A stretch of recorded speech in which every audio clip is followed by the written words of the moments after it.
লাভানিটা দেওয়া আছে একটা ওপেনিং দুটো দিয়ে দিচ্ছে। এখন লেসান উইপেন ব্যবহার করবে। যেখানে পারে সেটা গুলি করবে।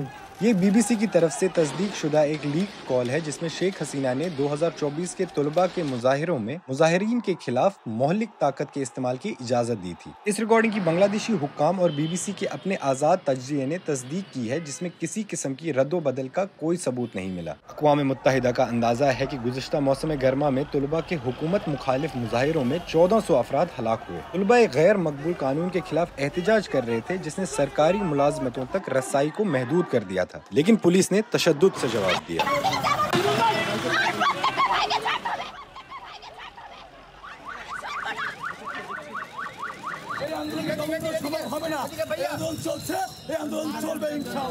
पाँच अगस्त को मुजाहिरीन अब तक के सबसे बड़े मार्च के लिए सड़कों पर निकल आए। वो वजीर आजम की रिहाइश गाह की तरफ मार्च कर रहे थे, लेकिन पुलिस ने उन्हें जतरा बड़ी में रोकने की कोशिश की। एक अहम जंक्शन जिसकी हिफाजत एक पुलिस स्टेशन कर रहा था।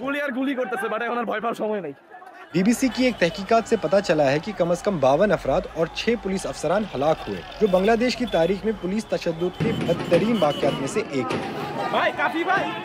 अब बांग्लादेशी हुक्काम शेख हसीना पर इंसानियत के खिलाफ जराइम के इल्जाम पर मुकदमा चलाना चाहते हैं। ये रिकॉर्डिंग उनके खिलाफ अहम सबूत है। वो इस बात की तरदीद करती हैं कि उन्होंने कुछ भी गैर कानूनी किया और कहती हैं कि उनके खिलाफ इल्जामात गलत हैं।